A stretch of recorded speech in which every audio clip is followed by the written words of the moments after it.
జార్జియాని ఎందుకు చాలా మంది స్టూడెంట్స్ చూస్ చేసుకుంటున్నారంటే బైపీసీ మెజారిటీ సెక్షన్ చూస్ చేసుకునేది అమ్మాయిలు కాబట్టి అమ్మాయిలకు కావాల్సిన దేశం సేఫెస్ట్ కంట్రీ అయ్యి ఉండాలి. కానీ అన్ని కంట్రీస్ కల్లా ద మోస్ట్ సేఫెస్ట్ కంట్రీ ఏది అని అంటే జార్జియా.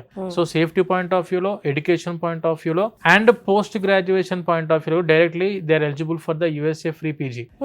అండ్ వరల్డ్ ఎక్కడికైనా వెళ్ళి పీజీ చేసుకోవచ్చు, యూరోప్ లో పీజీ చేసుకోవచ్చు, యూరోప్ లో ప్రాక్టీస్ చేసుకోవచ్చు. అలా చాలా ఆపర్చునిటీస్ ఉన్నాయి కాబట్టి చాలా మంది స్టూడెంట్స్ చూస్ చేసుకునేది ఆబ్వియస్ గా జార్జియాని.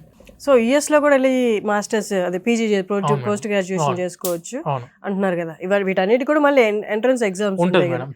మీకు అన్ని కంట్రీస్ నుండి ఎలిజిబుల్ కాదా యుఎస్ వెళ్ళి మాస్టర్స్ ఒకటి madam, USMLE United states medical licence examination. దీనికి ఈసీఎఫ్ఎంజీ సర్టిఫికేషన్ ఉంటుంది, education commission for foreign medical graduates. ఈ ఈసీఎఫ్ఎంజీ సర్టిఫికేట్ కి మన జార్జియా కంట్రీ ఏదైతే ఉందో పాత్వే 3 ఫాలో అవుతారు. పాత్వే 3 అంటే 6 పాత్వేస్ ఉన్నాయి ఇందులో. పాత్వే 3లో ఏంటంటే WFME అప్రూవల్ అయ్యి ఉన్న రెగ్యులేటరీ బాడీలో మీరు చదువుకుంటే, WFME అంటే world federation for medical education, WFME ద్వారా గుర్తింపు పొందిన దేశం జార్జియా. అందులో మనం చేసే యూనివర్సిటీస్ ది టాప్ యూనివర్సిటీస్. అక్కడ WFME ద్వారా గుర్తింపు ఉంది కాబట్టి directly they are eligible for the USMLE step 1, step 2 and step 3.